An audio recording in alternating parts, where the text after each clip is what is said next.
Hello, everybody. This is Dr. Cole, Sunday evening, June 28th, as we get ready for the second week of the summer term for 2020. Um, we have our exam coming up this week, exam 1 on Thursday. It'll be available for you to take all day Thursday, 24 hours, midnight Wednesday to midnight Thursday. A mix of 50 true, false, and multiple choice items.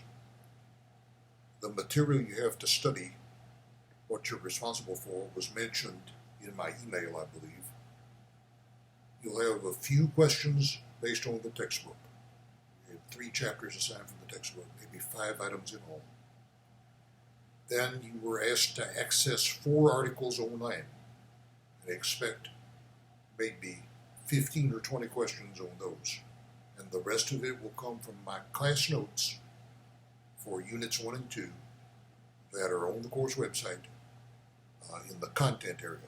That's the most important thing to study of all.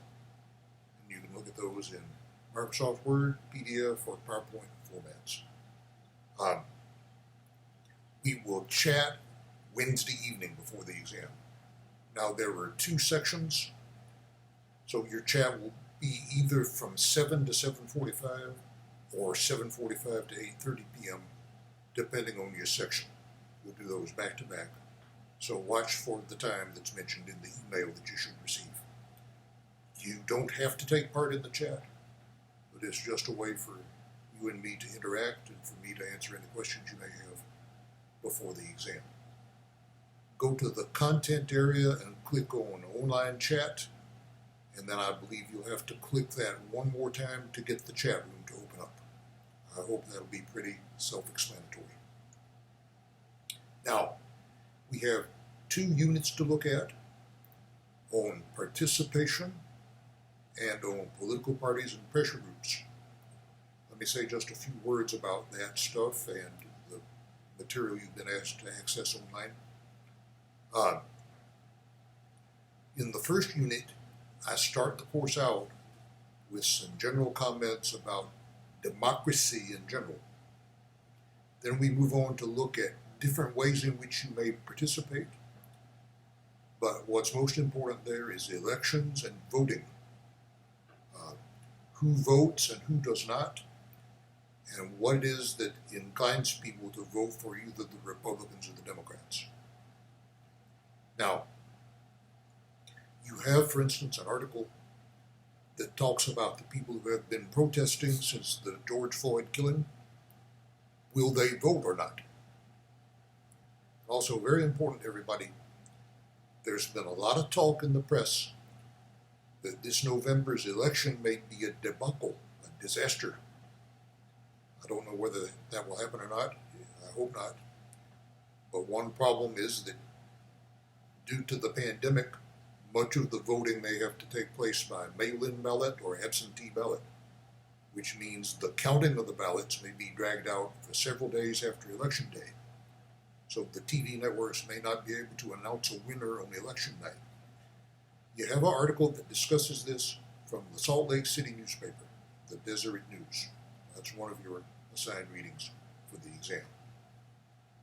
And we'll keep our fingers crossed as to whether or not that happens. You'll notice the class notes include some discussion about the ground rules for voting, such as the voter registration requirement that is in place in just about every state.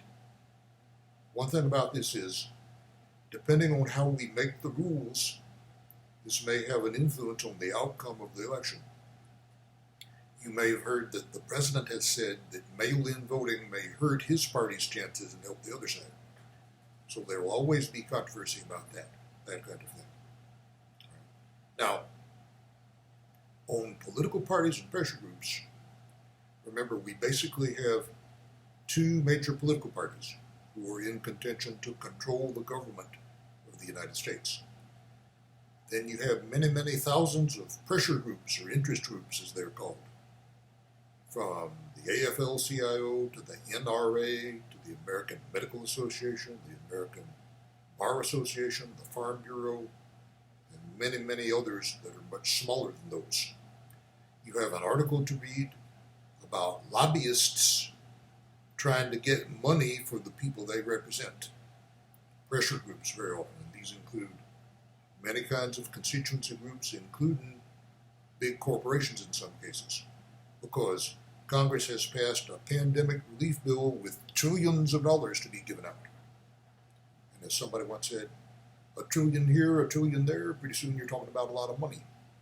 So lobbyists representing pressure groups are lined up in Washington, D.C. to try to influence members of Congress to give the people they represent some of that money.